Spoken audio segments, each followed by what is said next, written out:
You've got a gun, you've got a big gun, you've got a gun, it's not a real one, and all you ever think about is running away, all you ever think about is trying to stay away from me. And welcome back to another episode of the LoudMouth MMA podcast.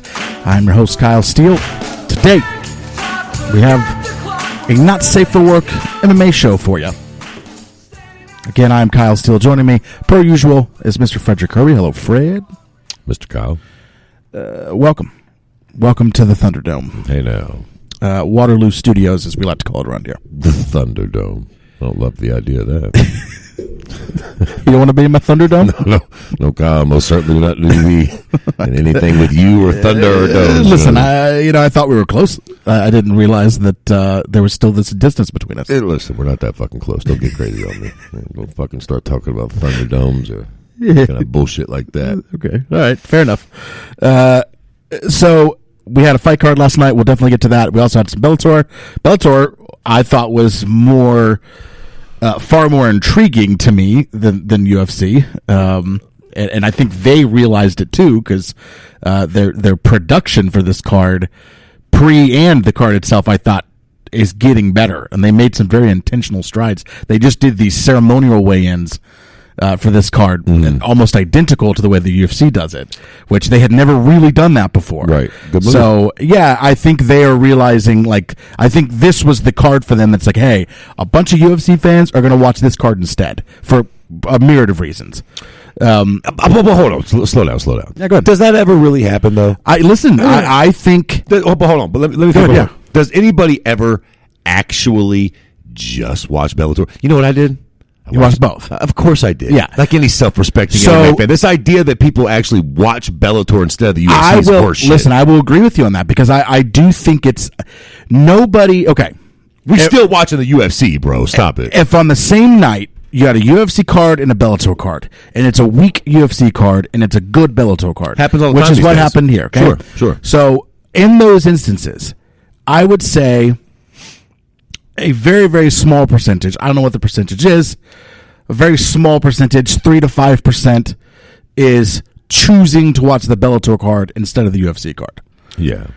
I would say you have to have the apps bought too, so you'd have to have the fucking the DAZN. I would say 50 to 60% are gonna watch both, and then I would say 50 to 40 to 50% are just gonna watch the UFC. And I think it's that. I think if you have 100 people, I think three of them might just watch Bellator. Yeah, they're like, they don't have ESPN Plus and shit. They're just like, or they. But look at who's got ESPN Plus that didn't watch the UFC card last night, or aren't watching it today. If that's you, let us know. I don't know. I mean, maybe that's you. If that's you, you're a fucking twat donkey, and you're one of these people that march around on MMA Twitter like you're smarter than everybody else, and you're a cunt. Again, this is the Not Safe for Work MMA show. I want to make sure that that's clear. If this is your first time tuning in, again, weird episode to tune in on, but I was listening to a podcast the other day.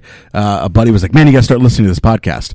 So I started the first episode, and they were being weird, and they go, if this is your first episode, I don't know why it would be, but if it is, whatever. And I was like, I mean, it is me. This is my first episode. So I guess this could be someone's first episode. I'm trying to build a reputation that precedes itself, so that they know when they tune into something that I'm on, you don't need the fucking labels, Jack. You already know what's up. You just already know what's up. Yeah, you know what's up. We'll call, instead of charting, we'll call it the MMA Hour with Daddy Fred. There you go. How about that? What do you think you get? You know what I mean? Fred Snake, the Fred Snake Hour.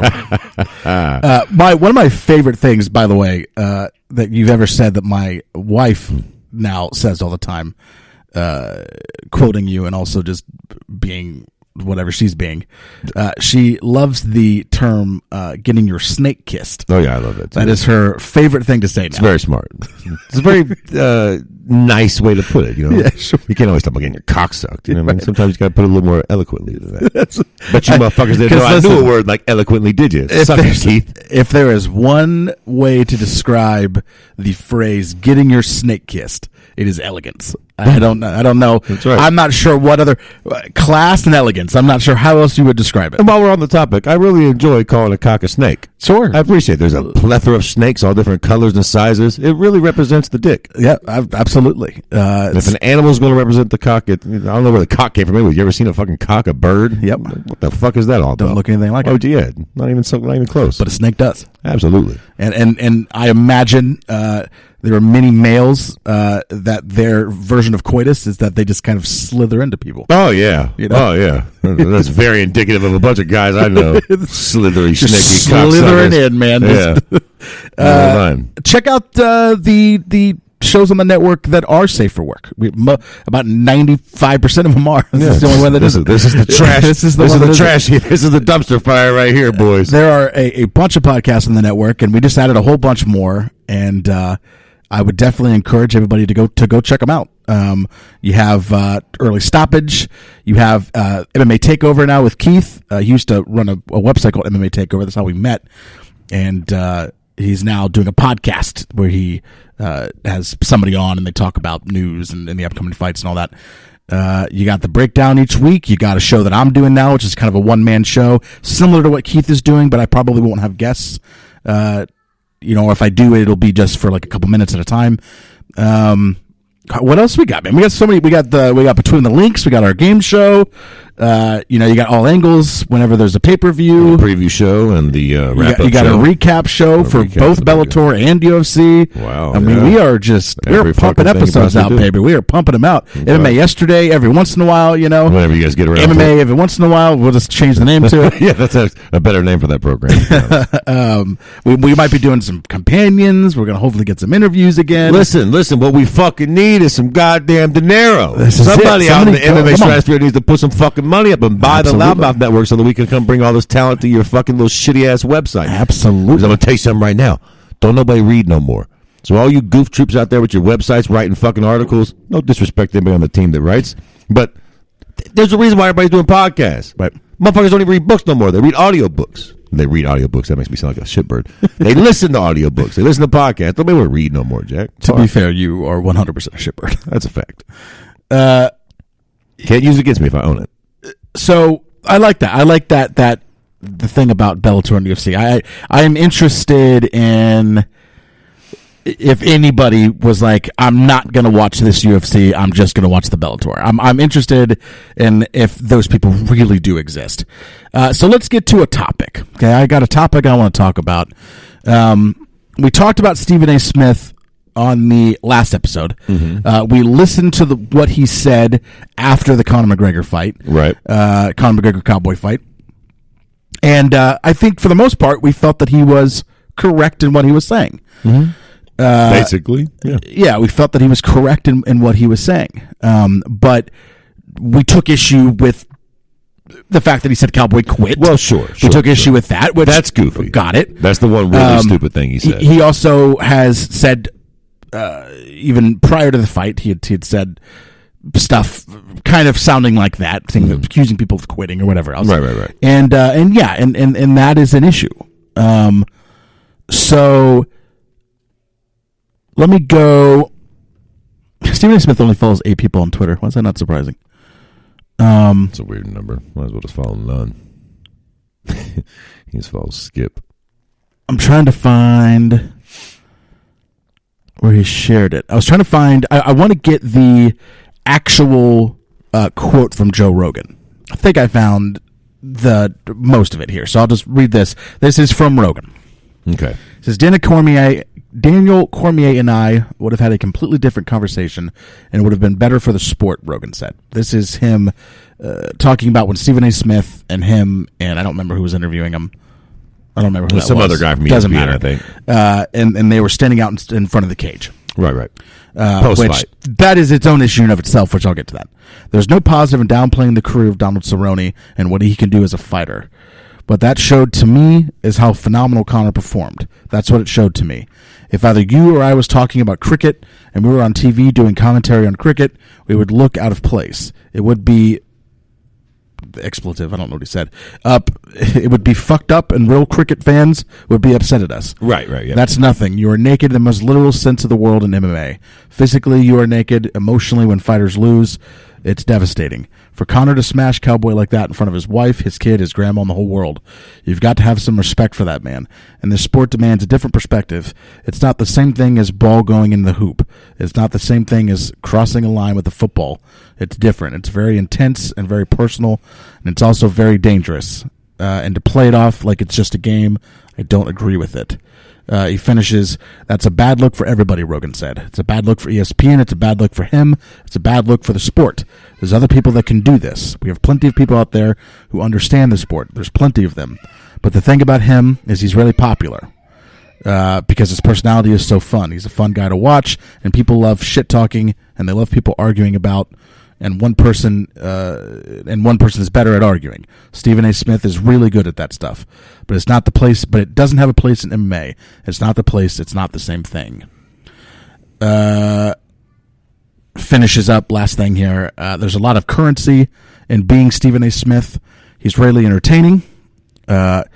He's just fun to watch. It's made him a fantastic career. He carries it over to MMA. I think it's a bad idea.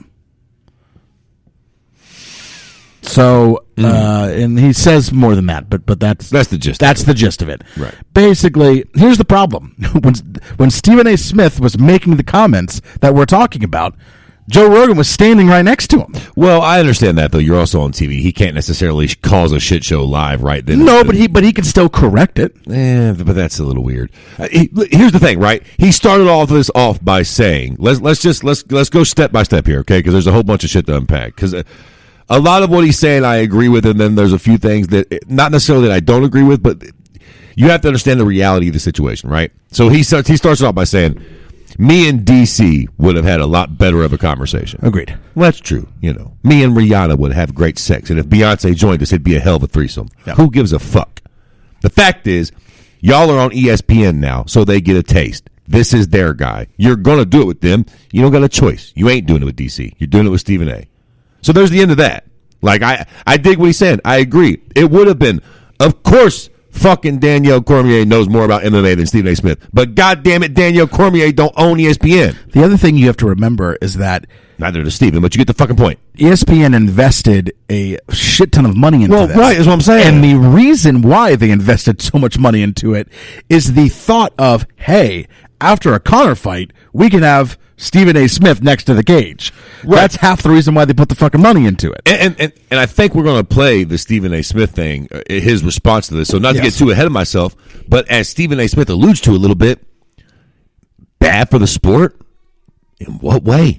The fact that we're all fucking talking about it for fucking 9 days later? So we ain't even talking about that punk-ass fight no more. We're talking about punk-ass Stephen A. Smith. Now, there's two things that people are taking issue with. One is the sentiment of what he said. The other thing is the position he's in to be able to say it. Okay, so the one thing they have an issue with is like I just stopped you from the one issue that people have is that he said that Cowboy quit. That seems to be the only statement that he made that people quit. And I'll just put a stop to that. He doubled down a little bit, and that bothers me. But it's hyperbole. First of all, you could say that nobody ever actually quits. You quit because something happened to you. Okay. I mean, unless it's a rigged fight, I think that bullshit with Rampage was probably he literally quit. I think that's I would not go as far to say that wasn't. You watched, right. Again, I've gone back in time and seen all the Bob Sapp shit. Shit, you ain't got to go farther back. Bob Sapp's still fighting. Right.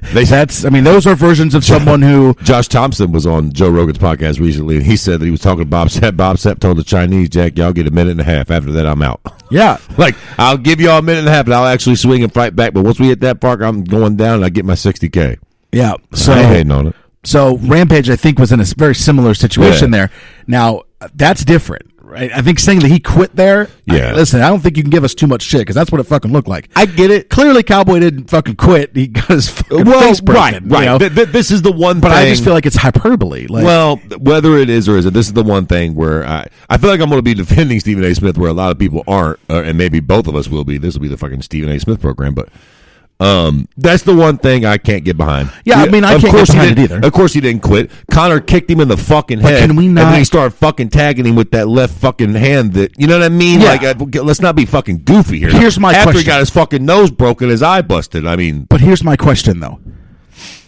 Is that comment detrimental to the sport? of course not. People, But that's the argument that people are making. People are fucking stupid as fuck. See, are they being hyperbolic, or is he being who's being hyperbolic? Well, here? they're being drama queens. Well, they're being hyperbolic, apparently, and they just don't realize What they're it. saying is, like, he has a lot of influence. So, look, is Stephen A. Smith, is anybody that's actually listening to this podcast, is Stephen A. Smith going to sway your fucking opinion on anything? Of course not. Then who gives a shit? Well, I guess the argument would be that Stephen A. Smith has a lot of power over the in-betweeners, the fence riders, the people who don't actually know the sport like we do. Stephen A. Smith is never going to create a hardcore MMA fan. He's going to get people to watch the sport when big fights are taking place, and that's about it. I guess people. So who cares? I guess people are just saying he talks to the casuals. Yeah, but so The casuals are most of the fan base, and if he's out there Yeah, but promoting things that aren't necessarily the right. Look, I agree with you. I'm just saying I'm playing devil's advocate here. I think the argument for that would be, listen, buddy, a lot of people listen to you and take your lead on shit like this, and you're terribly wrong. As a matter of fact, you're even being kind of fucking rudely wrong. This is the one thing where I'm on the boat with them. Yo, don't fucking say he quit, bro. That's fucking 100%. rude and disrespectful. He didn't fucking quit. He got the shit beat out of him. Now, we can get into that. Whether he chokes, blase, blase, blase, all those are legitimate discussions to be had by anybody, including fucking Stephen A. Smith. He is allowed to have his opinion on these things. He's wrong about that. Yeah. Period. I do not agree with him. Cowboy didn't fucking quit. He got his ass whipped. Shit happens. Yeah, and again, I'm not standing up for him. I just feel like, to me, this isn't detrimental. And it like, could, and you could be right. Stephen A. Smith's job, and I'm not trying to take up for him either. This is just a fact. This is the reality of what happened. He is very hyperbolic. That is kind of his job. Do I think that it was all a joke? No. It seems like he's being honest, and it seems like he's doubling down on everything he said. So he probably stands behind that too. But keep in mind, his job is to drum up controversy. He is a Skip Bayless type character. Like, he is there. I would say Skip Bayless is a Stephen A. Smith type character, honestly. Fair enough. But Yeah. just for the record, so people understand what I'm doing here, Yeah. like, his whole thing kind of is to give polarizing ideas and points of view. So, like, when he comes out and says some wild shit, don't be fucking surprised. That's what he does. Well, the other thing is, if you really, because so I don't dislike Stephen A. Smith, so I shared his thing yesterday. Sure, he's a good kid. And I made a little comment. He's a good kid. I made a little comment, but other people seem to they despise him. Oh, yeah. But then that's all they're talking about. It's Right. like, Well, okay. maybe stop talking about him So- if you don't like him. I mean, shit. Quickly skipping ahead just to the other thing that you were going to allude to that was really about to fucking set me off is him not having the right to, right? That's what Yeah, I think the other thing that people are really all in on is like you somehow haven't passed the gauntlet to be able to talk about UFC MMA, or like, you know, he Boy, in that's his stupid. in his little rant here, he's talking about he's covered a variety of sports to include boxing and the UFC. The UFC is not a sport, so now everybody's going in on that. Okay, he misspoke.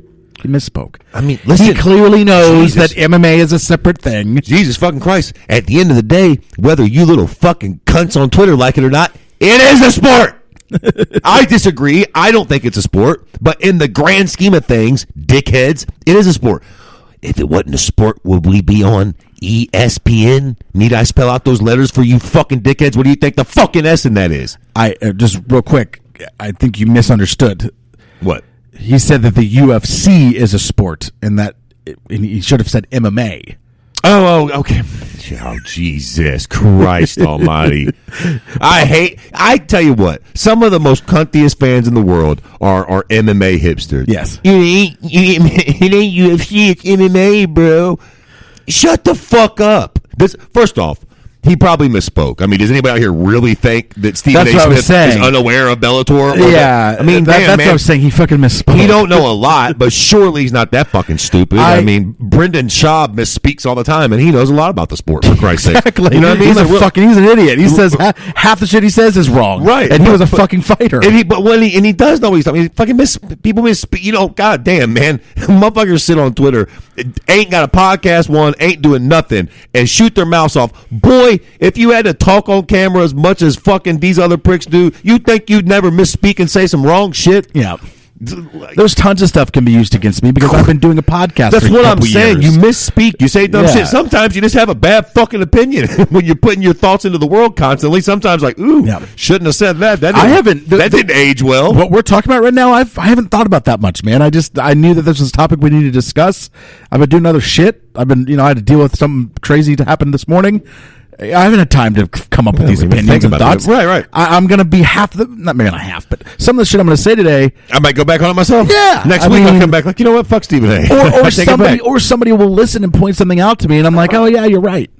Decent point. Yeah, because I'm not I don't dig into shit.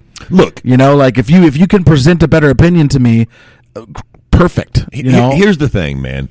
Might there be people who could represent MMA better? Sure. Again, welcome back to reality, where they're on ESPN and Stephen A. Smith is paid his fucking dues. Whether y'all like it or not, that's a fact. Now, you can disagree with the fact that covering basketball or boxing or football for 20 years makes you able to cover MMA, but guess what? You're a fucking loser and it don't matter. And you don't work at ESPN and you don't make no fucking decisions. You're a shitbird on Twitter with 300 followers. That's a fucking fact. That dude did pay his dues. He's a very respected person over there. Whether you, Tom, Dick, or Harry, or DW him fucking self likes it or not, they're going to let Stephen A. Smith talk about MMA. And quite frankly, what they wanted is happening. Yeah. He's all over. He's dominating we are a quote-unquote underground MMA podcast, and he's going to dominate our episode today. Yep. Is it not fucking working? Is this not exactly what they bring this motherfucker in to do? Yep. To get us all riled up and talking about the sport that we love? Like, cute cocksucker does his job well, like it or not. All right. So here's what he said. This is 3.5 minutes long. I'll listen to the whole thing. Why not? Mad respect to Joe Rogan. Nothing but respect for the man and the tremendous work that he has done and will continue to do throughout the years and for years to come. But you're wrong on this one, my man. Me, Stephen A. Smith, me being at... Just at a certain point. I was going to say it's 3.5 minutes, so let's... Once he makes a point or something, pause it, okay, and we'll because there's a lot to unpack here. There is. Okay, perfect. The Conor McGregor fight against Cowboy Cerrone, saying what I said, that he didn't show us much in 40 seconds, that warrants... It's not good for the sport. It's not good for me. It's not good for ESPN. First of all, as it pertains to ESPN, check the numbers. The subscribers to ESPN Plus, the level of attention that it got, the traffic that it generated in digital and beyond. Check the numbers, number one. That's not just because of me, that's because of you. Because of Ario, because of Chael, because of Michael Bisping, and everybody else associated with it.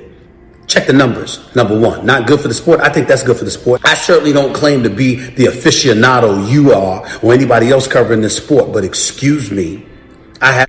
Okay, so before he gets to this next point. So the thing with the check the numbers, he wasn't saying that ESPN was bad for the sport. Joe was saying that the comments that Stephen A. Smith was making was bad about the sport. I feel like he misunderstood the point. Sure. Because he says check the numbers, but then says it's not because of me, it's because of the stuff that you guys do.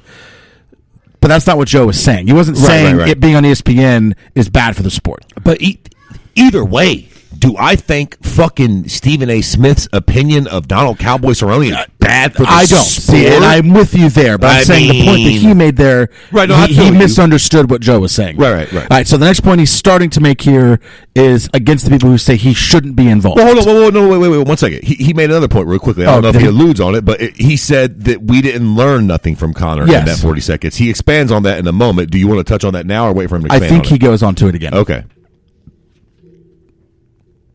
A reporter for 25 years. I have covered sports on a variety of competitive levels, regardless of what the sport is. That includes boxing and the UFC. And I don't give a damn if I did it. It don't take much to look. All right, so I think it was Mike Russell that shared it.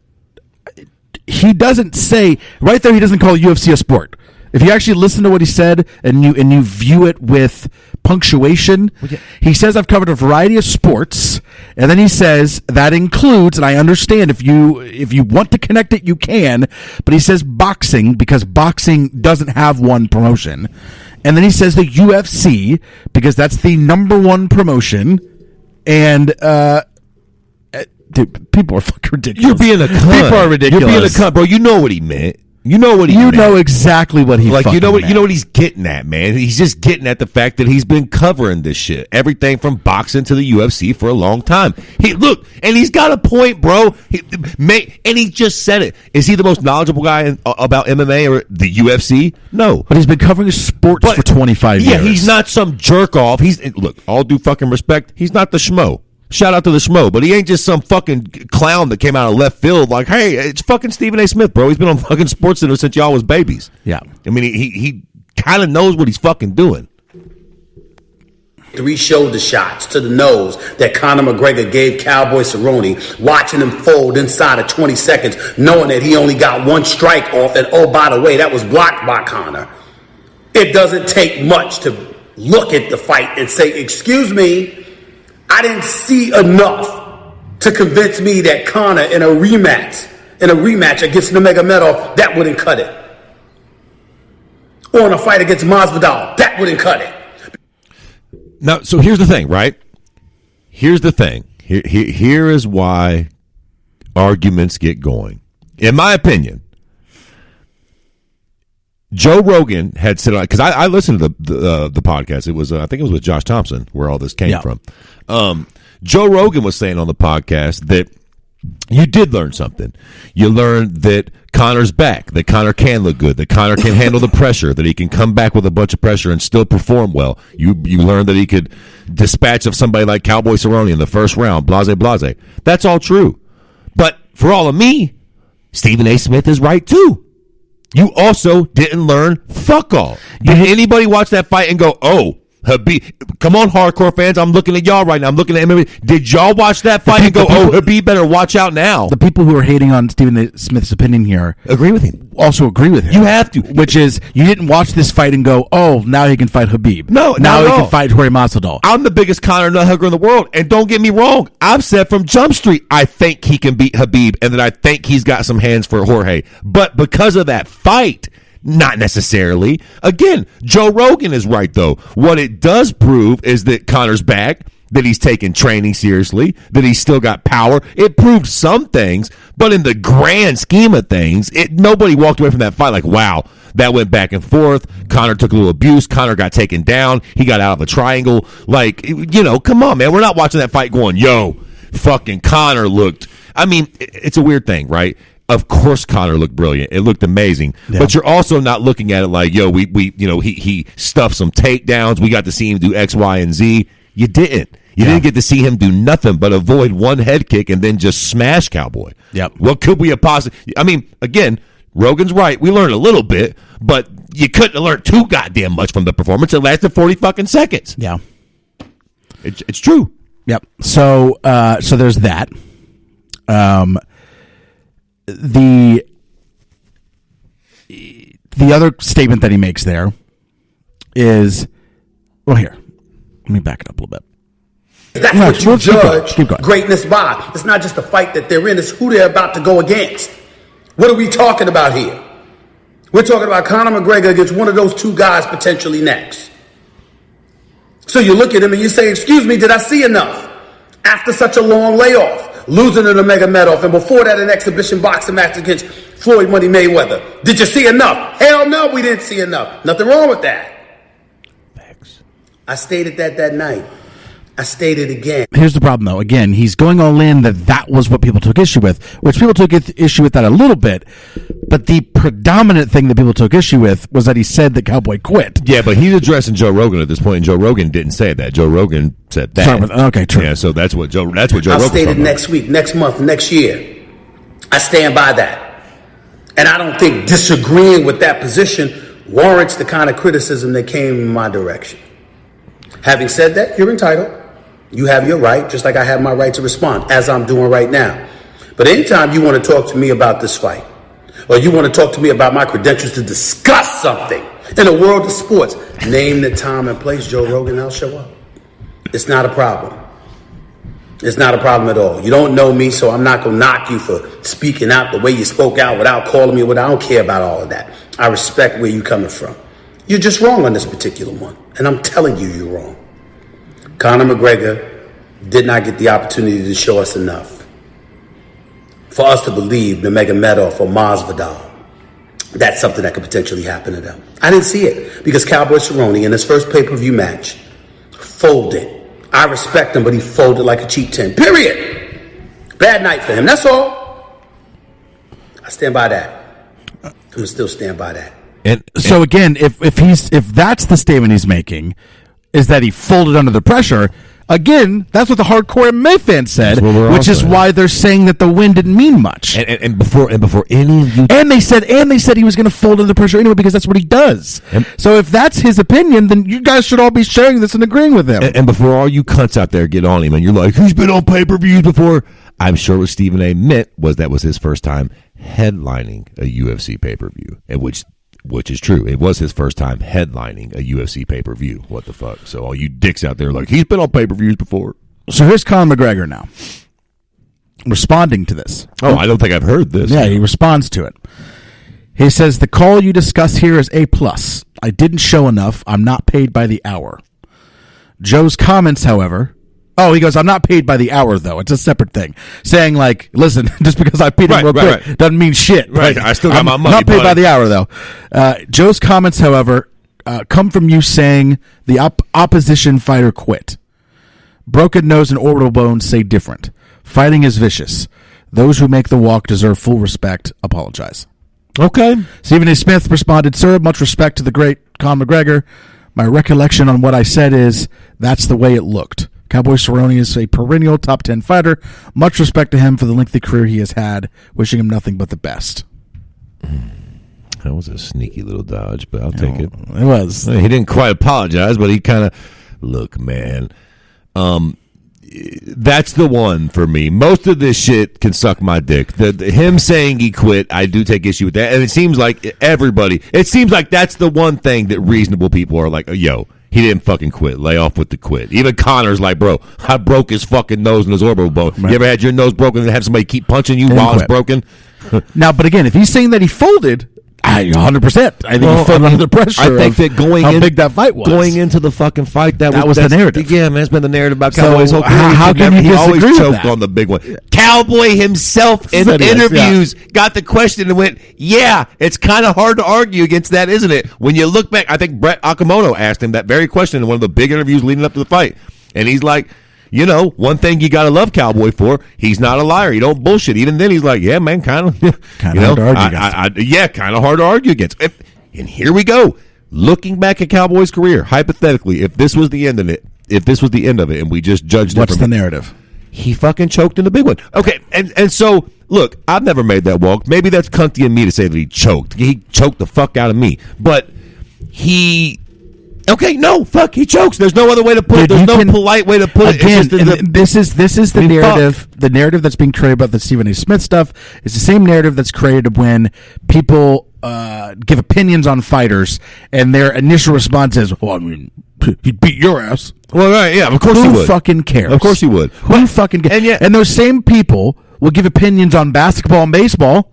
Right. They would fucking hit and shoot circles around you. Well, yeah, no shit. So what are we talking about here? Of course what are we talking about here? Like, yeah, if that's your comeback, like he'd kick your ass. Well, of course he would. Yeah, I'm not a fucking fighter. These same guys will weigh in on who's the best, LeBron or Michael Jordan. Right. Like, yeah, you go shoot if with you the smart played guy. them, you would never score a point. Right, you wouldn't even get the ball. So just take it from you and dominate. Yeah, it's like, so what are we saying here? Right, what really is the opinion? That's a goofy comeback. Now, real quick, on this whole thread, somebody commented. It's the name of the Twitter is Stephen A. Smith Burner, and it says, Joe Rogan might be right, but damn it, nobody messes with my dad. And then there's a 2-second clip, and I really want to see what this is, so I'm going to play it. You make me sick. We should have that as a soundbite. That needs to be a soundbite. You make me sick. That needs to be. We need that. We need the Dennis Green one. That's a good one. That's a good. Listen, I'm a big fan of these memes that are actual just videos where there's sound. You know what I mean? The sound memes. Mm-hmm. So I don't know what this one is. And this was the last time I do it because I'm going to fall into a wormhole. But somebody's 3 seconds, and it's somebody said basically Stephen A. and it's Snoop Dogg. Shut the fuck up, bitch. Oh yeah, I retweeted that one. Shut the fuck up. I retweeted that one. Oh fuck, that's a good one. Okay, I tweeted out before we started here. Are we done with the Stephen A. Smith, or what are we doing? I think so. Do you want to wrap a bow on it, or are you good? I think I'm good on it, to be fair. It is what it is. Again, the one thing he said was a little goofy. Everything else is, whether I agree or disagree, I don't think it's absurd. So, and again, I think, like I said, I feel like both of them have their points. I mean, obviously, Joe Rogan knows what the fuck he's talking about. Nobody can tell him nothing. Before we leave the Stephen A. Smith topic, I do have one thing. The video that came out of him boxing, that is one of my favorite things. And now a bunch of, have you seen that? Oh yeah, baby. I guess his shoulder's injured, which is why he was punching down. Yeah. What is he punching down there? That's what Joe Rogan was like. He's practicing punching babies. Yeah. So what is he punching down there? Pretty hilarious, to be fair. But that right there, that's all. Listen, you can hate Stephen Smith all you want. I think you're dumb for hating the things that you're hating. But just hate on that. Just share that. Dean Thomas did one where he's pretending to be Stephen A. Smith. He talks just like him, and he's doing the punches. And there's a whole bunch of these now that people are doing. So whatever, just enjoy that piece of it, and just shut up about the other stuff because you're wrong. Yeah, or just don't tune into it, man. Whatever. Like whatever, don't listen. And what do you have? You got some? Do you have any questions? Oh yeah. I shot a tweet out when we started, so we got a couple questions here. All right, give me the first one. Hey, from the Daily Fantasy Sniper, Mister, I got small balls. Yeah, you thought I forgot that, huh? You prick you. Heavyweight Grand Prix, Stipe/DC/Blades/Ngannou. Yeah. I'm supposing he is asking how we feel about that. So Does that work for you? The issue with heavyweight is so top heavy, and so let's table that question because I want to get to the problematic win of Curtis Blades. Okay, and why the win is very problematic for the division. So hit me with another question. Okay, next one. Is Cyborg really the GOAT at 145? And who is this? Metal Detector, at Metal Detector on Twitter. I don't know who that is. Hello, new friend. Wait. I can't remember y'all discussing it, but it's the same with Holloway and Aldo. Even though Max beat him, Aldo's still the best 145er ever. Is Cyborg really the GOAT at 445? Listen, I'll jump in right now and tell you my opinion on this. Fuck no. Yeah. Fuck no. Her level of But hold on. Before you... Let me stop you real quick because I want you to think about it a little bit because you're very reactionary. Yeah. So hold on. How many people have fought at 145 at an elite level? The question isn't is she the best female UFC fighter or something? The question is she the best 145er? Sure. Which no one else has fought at 145 as much as her.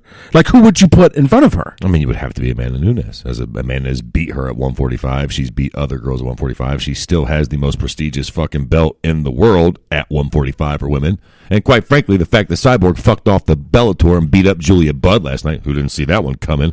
I'm so tired of sick of MMA Twitter. She's so strong. She's going to be too strong for Cyborg. We all shut the fuck up.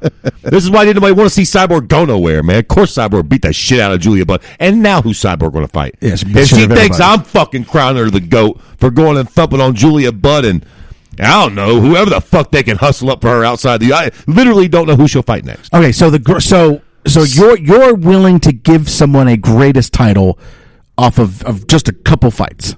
Yes. Okay. When the other person in comparison has such a weak fucking level of competition across her whole career. I mean, Cyborg's had like 4 big fights. She's been fighting since 1982. Oh, that's perfect. Like that. We need the video. You guys at home can't see that. Little Smith Rogan UFC tail of the tape. Listen, I'm gonna tell you right now.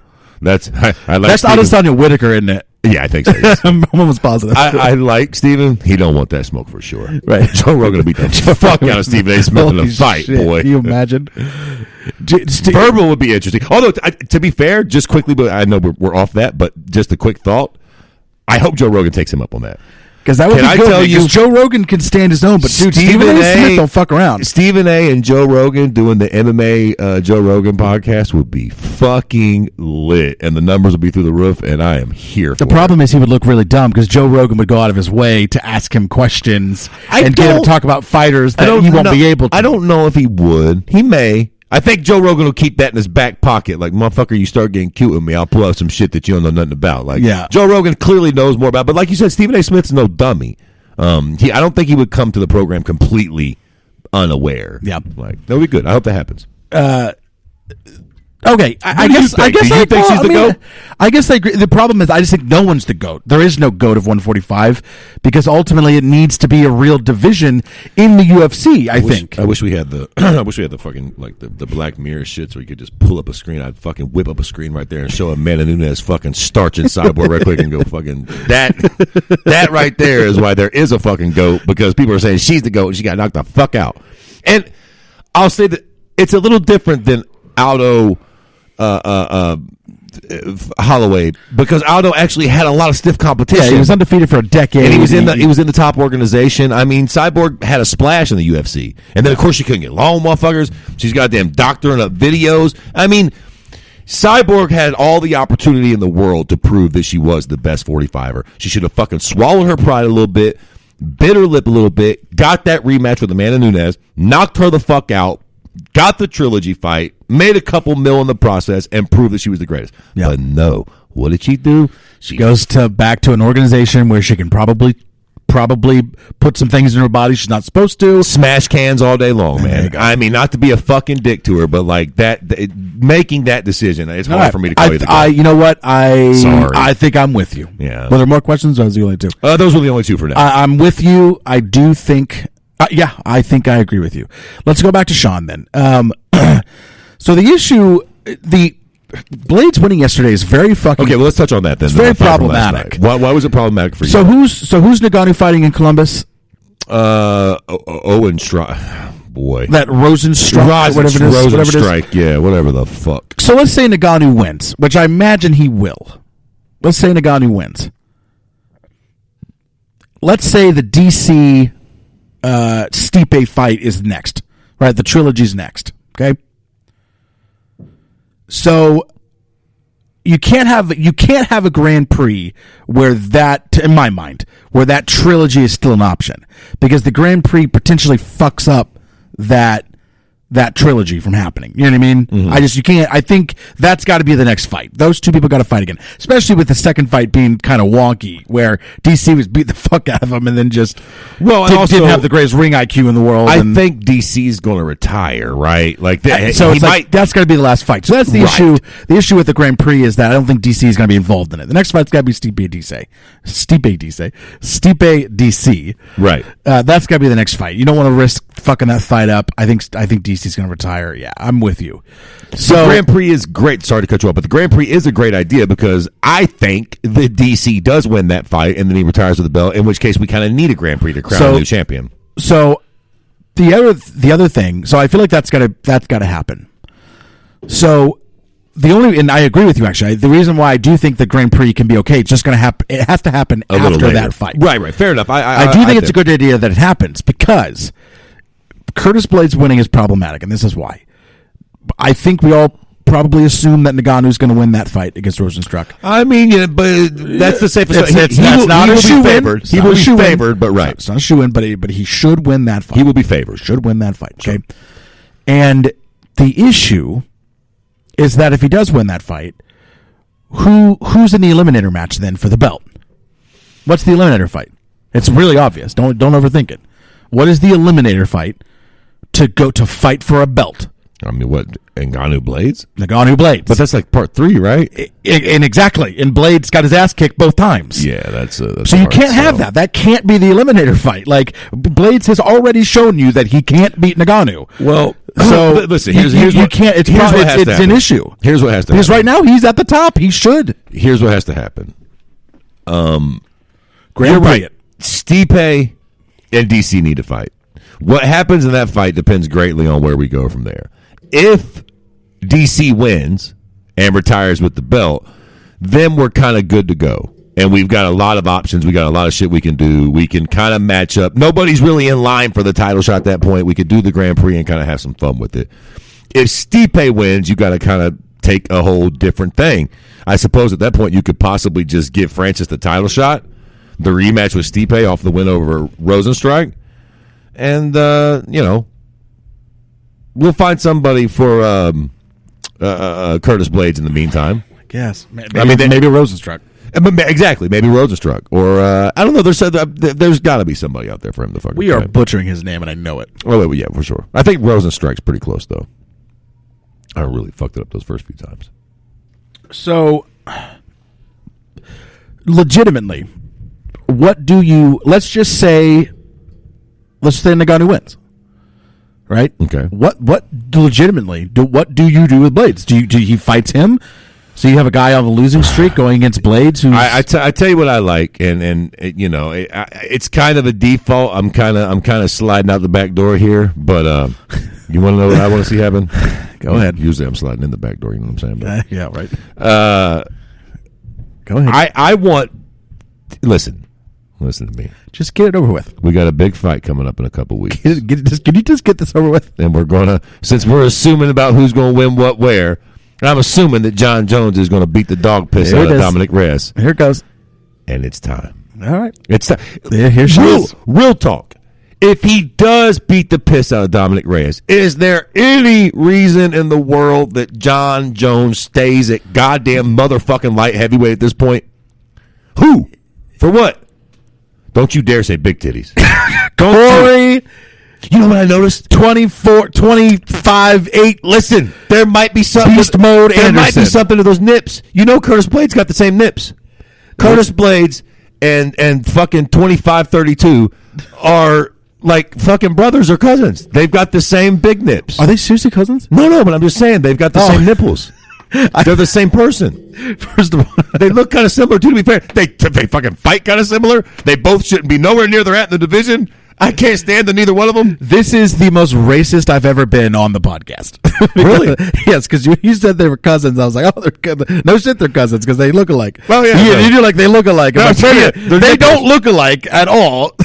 They just have one thing in common. No, they do look a little bit alike, though. I don't think that they do. Get the fuck out of here. Curtis Blades and fucking, Hold on. his fucking name, 25-8. I'm They pausing look it. similar. I didn't say brothers. I said cousins. Let's not be racist. What the fuck? I'm gonna pause the podcast real quick. It's like fucking Cowboy and Rick Story. I'm pausing They could it. be cousins. I'm pausing it. Pull those fucking pictures back up. And don't show me the ones where it stops at their nips. We got too bad we don't got a camera right now. We got the pictures put up. I think they look similar. They're similar, but it's beautiful that the camera line stops right above both their fucking nipples. That's fucking cute. Corey and Curtis. Fucking names both start with C's. Get the fuck out of here. You know what's crazy is? These cocksuckers will probably be the champions in a year from now, the way the fucking sport's working right now. Somebody on the image, this one right here, the one with Corey Anderson's nipples. Dude, I can see his tits from here. I'm getting a fucking erection. It's on a subreddit called Corey's Sexy Tits Anderson. Somebody beat me to it. Corey Sexy Tits Anderson. My Holy God. shit, that's good. So, by the way, Fred, they look nothing alike. Get the fuck out of here. Pull How do they that look fucking alike? picture up right there. The one right down there. This Down. one? No, down. To the left there. To the left. Yeah, pull that one up. Tell me get the fuck out of here, Kyle. Both with the beard. They don't look similar. They're similar. Get the fuck out of here. I disagree. Second cousins at worst. Okay, listen, my second cousins don't even fucking look alike. So, Fucking similar. Telling you right now. Oh, if we God. pull the pictures down, you can see both of their tits. You definitely see what I'm talking about. I do like how they decided they're now going to they got to pick the right angles for Corey Anderson now. See, you can't tell how crazy his nips are from the front. Oh, yeah, So yeah. they're like the UFC's like, wait a minute, hold on. Listen, Corey, we got to make sure don't take it from that angle. We got to go front. I can't. Pull them up. Pull the big one up. I got to see his tits at this point. Go ahead and pull that one up, please. Oh, there they are. Look at those things. Tell you right now, baby. It's unreal. Now, I didn't realize. No, hold on. Let's pull up. You know, like a glory hole where you just stick your snake through? Do they got those for tits? Let's pull up. If Corey just put those nips through holes, I'd probably suck them. If there wasn't no hair on them, I'd be all over that. Those little puffy chocolate nips, those are my favorite. Fuck me. Oh, my God. Hold on. Does Curtis Blades really do have... Oh, he's got the tits, too, for sure. So I thought you were just kidding around, but... No. Hold on, let me see. Curtis Blades definitely... I only saw a thumbnail, so I gotta wait. That's not the right thing, damn it. I was hoping that picture was gonna pop up. Let me see. Let me see if I can... zoom in? Can I zoom? Oh, I can. Oh, yeah, baby. Oh, listen, they're there, buddy. They're there. They're there. I'm telling you. All right. Corey and Blades are the nipple twins. What are we talking about? Why are we talking about that? What do they have? Oh, John Jones is going to heavyweight. That's what I want to see. DC, win the belt. Fuck off into the sunset. Stipe, jump your funny ass back in the fucking queue. Listen, Curtis fucking Big Blade fucking Big Tit Nips is fucking... I think that's a great fight for John Jones at heavyweight first fight. Oh, my God. I love it. Fuck yeah. Let's do that. Why not? You want a big fight? Fucking... and Corey Anderson can stop it. I don't want to see... I'm telling you right now, if they line up Corey Anderson versus John Jones at 205 after Dominic Reyes, no, okay, I ain't gonna talk shit. I will watch it. But... If John Jones goes to heavyweight, I think it would be Ngannou. I think is what they would do. Either way, whatever. Because that fight is just... I'll tell you right now. Or if Stipe wins, then he's fighting Stipe. Oh, any three of them. Even fucking Curtis Blades, which I've never been a big fan of. But shout out to him. He did it. That was a good fight last night. Yeah. An impressive way. And the way in which he won was impressive. You got to call a spade a spade. The people you've been shitting on, the people you shit on the most... Cocksuckers are good. Are Curtis Blades and Roxanne Modafferi. Those are the two people that you bitch about the most. Cocksuckers came through with huge wins. I mean, you got to call a spade a spade. Old Big Nips looked super impressive last night, and he did it on the fucking feet. Now, I thought if they would win the fight, like all you pricks out there, he'd have to incorporate his wrestling. Maybe he gets him down, gets the big elbow. That's it. Now, for a lack of trying. Well, yeah, but nonetheless, he landed the big shot on the feet. He outboxed him, like it or not. So, yeah. Got to give credit where it's did due. he outbox him, or was he able just to land the shots? Either way, he just landed the right shots. Yeah. But none the fucking less. This ain't boxing. He won the fight, and he did it on the feet impressively with a big punch. So, 100%. Got to call a spade a spade. Now, I'm making this picture of Corey Anderson in the background of my computer. I'm going to make that my fucking my phone screensaver. It is just, it's unreal, man. I'm telling you, he's got some tits on it. Look at those fucking things. That's crazy. He's got a solid fucking A cup. No doubt about it. The first comment.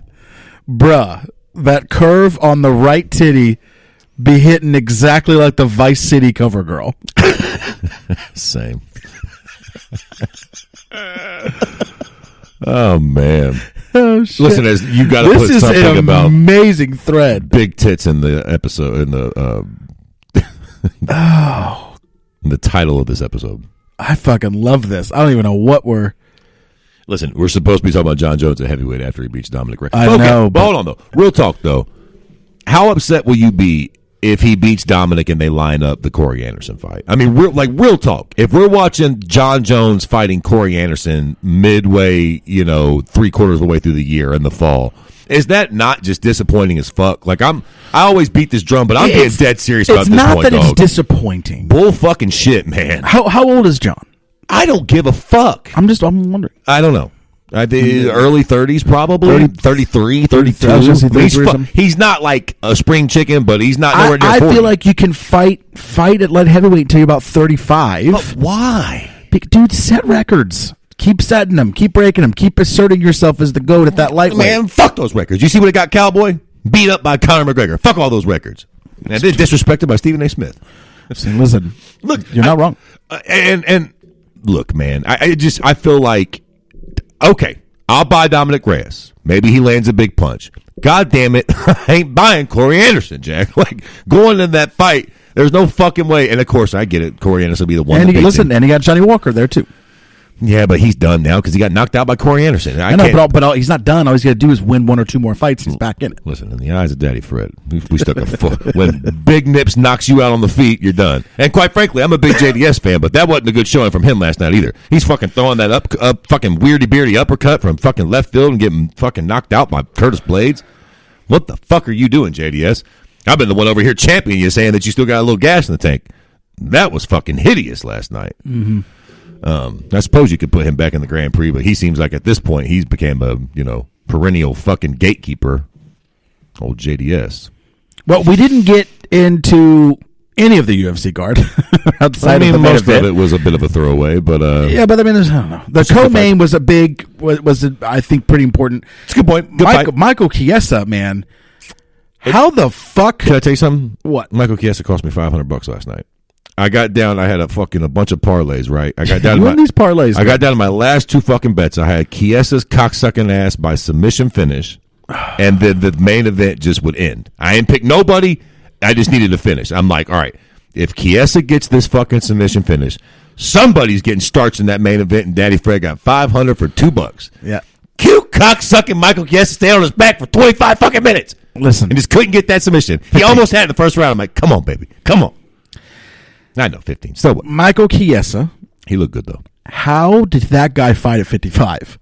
Holy shit. No shit, right? I was like... He was huge. I thought... Now, granted, RDA is a very small 170er because he was kind of a medium-sized 155er. But nonetheless. But, dude, he was tiny. was huge in there. Going into the fight, the only reason I picked fucking Chiesa by submission is because it was like plus fucking 855. I'm like, listen, he has a good submission artist. I didn't think he was going to get the submission, but I'm like, that's a pretty good odds.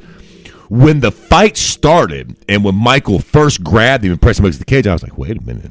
This might actually happen. He might actually get this submission. He's fucking way bigger than RDA. Of course, RDA is a bad motherfucker. He's got a lot of skill, so it didn't happen. But yeah, that I was noticeably impressed by that too. Or surprised, rather. Like, how the fuck did he make 55? So what does RDA do now? We have got to get a sound bar for this show. We need what's the fucking, the Gong show? Bang, oh Gong. Yeah. We need a fucking thing where we got to send him to Bellator. Because, I mean, at this point. There's nothing to tell us to prove here at this point. It's like, listen. And he's not really a fan favorite. I mean, shout out to all y'all out there that really fuck with RDA. But, like, he's not the type of guy that's going to really sell it. But RDA weirdly was like, I don't know. I don't want to say DJ because he was never like that accomplished or that impressive or good. But it felt like no matter how good RDA was, the popularity never matched up. Man, there was a point where he was smashing everybody, but he still wasn't breaking pay-per-view numbers. When he was champion, man, I really was like, he ain't losing in a while. He ain't losing for a while. But I guess he still didn't. Even at that moment, he never became really mega popular. And you had Habib still floating around, and everybody kind of knew where he was headed to. Maybe that's a pretty decent point. Like, you always had that boogeyman that had beat him before. Yeah, and you always knew that, like, he's got to come back around to you, buddy. At some point, what I mean? Like, fair enough. Maybe that's what it was. It just felt like something always kept RDA from becoming a real star. Even when he was winning all those fights, we didn't, like, when I say we, of course we did, the hardcore shit birds, but, like, he wasn't becoming popular outside of our circle in any way. He went on fucking Jimmy Fallon. And he was winning the right fights. You know, if Conor had won those fights, or fucking Nate Diaz had won those fights, or even Dustin Poirier had won those fights, possibly, you'd have been looking at a different sort of star. But RDA just never really popped like that with the masses. I just think a fight that I will regret not seeing is RDA Conor. Because I'm interested, because again, had that fight happened, the whole Nate shit never happens. And I think that's been detrimental. And at this point, I think it's safe to say that, I mean, I think Conor would have won. I think Conor would have put a beating on him, especially that Conor at that time in that mode. Like, if we want to argue, RDA that Conor was still struggling to get to 55. And Conor was just in the fucking zone. You see what he did to Eddie Alvarez, or I mean, fuck, even though he lost the Nate Diaz fight, like that first fucking round, I don't think RDA withstands that beating that Conor put on Nate Diaz in that first round. No. He was beating the fuck out of Nate Diaz. Most people don't, which is what we see, right? Exactly. Well, you're goddamn right. And that's Cowboy didn't. A la Justin Gaethje. Exactly. Justin Gaethje, he's not making it out of that first round gauntlet. Yeah, that's first round. He'll make it out of the first round. He'll make it out of the first 2 or 3 minutes. I think just spitballing ideas and shooting shit off the top of my head. I think within the first minute, Conor hurts Gaethje. I think Gaethje's super tough, so he takes it and he bobbles around the ring for another couple minutes. But yeah, I think within the first 5 minutes, he gets snuffed out. Unless he lands a lucky punch and knocks out Conor, which anything's possible. But more than likely, he's not the better striker in that match, and Conor hits too hard. What are you going to do? Tell you what fight I would kind of like to see, just again, spitballing shit, fucking Wonder Boy Conor. I'm kind of into that, man. I know I settle down, dickheads. I realize that's not going to happen, but just in my own little fantasy world to see how those, because listen, man, again, y'all got to keep it a buck. We have to keep one thing in mind. We've never really seen anybody outstrike Conor. I mean, Nate pieced him up in that one fight, but it was also in the second round after he completely blew his load. Then he had a couple shots and fell down on the ground and got submitted. Fucking Habib landed the one fucking punch, but we've never seen nobody outstrike Conor over the course of 2 or 3 rounds and just beat him to the punch every time, not worry about taking him down, not try to take him down, just light him up on the feet. That's another reason why I think the Jorge Masvidal, just based on styles alone, would be a really interesting fight. Like, I wonder if we can find who can strike with Conor, who can knock Conor out on the feet. That's interesting. Yeah. and Stephen Thompson obviously being much bigger. Oh, sure. And I think a big role there. Stylistically, that's just brilliant. Like, could, Tyron was able to fucking put his hands on to me, the question is at 55. Who can outstrike him at 55? That's where the question is. Nobody, I think. I mean, outstrike him at 55? No, even Justin Gaethje, who could, like, take a beating and land one big punch, I don't think he's outstriking him at 55. Like, over the course of 2 or 3 rounds, tit for tat, just, going into multiple exchanges and just kind of coming out better each time. I don't think you do that to Conor. Not in the first 2 or 3 rounds, Jack. Do we have anybody floating around out there that is a 55 version of MVP or Stephen Thompson? I mean, not to the top of my head. I mean, I'm sure there's some. What's the one cat's name? Where's Lando Banana fight at? 55? I think he's 55. I mean, again, he's not quite that level. Just watching him and Conor strike would be pretty fun. But again, I think he probably clips Conor. Tony Ferguson, striking wise, would be a fun battle. It's just Tony's different because he has a whole other arsenal. Yeah, if he wants to wrestle and grapple, he can.